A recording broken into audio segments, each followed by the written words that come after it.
Assalamualaikum warahmatullahi wabarakatuh. Hari ini kami akan kongsi projek prototype water cool chiller. Okay, first kali kami akan onkan supply untuk mengawal komponen on off dengan menggunakan telefon. Kami menggunakan suara seperti ini ya. On compressor.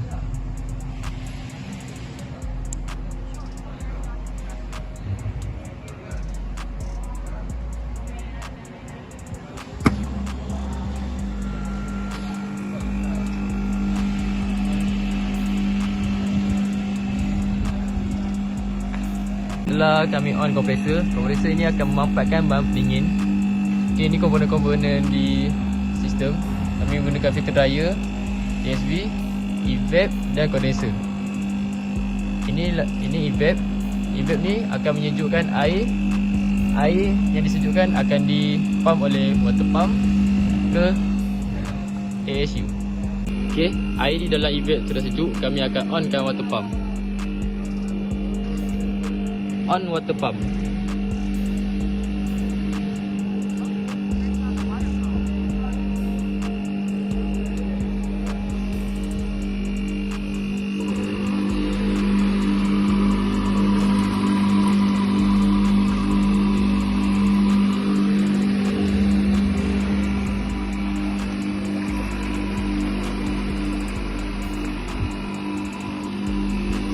Air akan dipump di kondenser dan evap.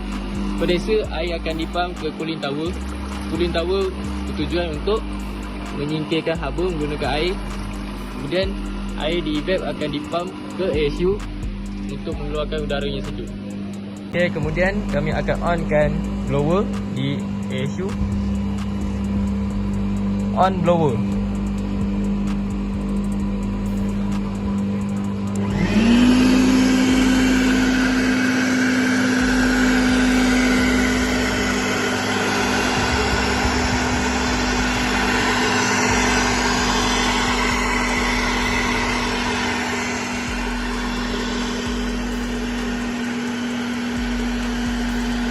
Okay, kemudian kami akan offkan semua komponen dengan menggunakan sistem IoT menggunakan suara. Off water pump. Okay, di situ kita tengok water pump dah tak berfungsi. Kita berhentikan pump di cooling tower. Kemudian kami akan offkan semula kompresor. Off kompresor. Kompresor pun sudah di off.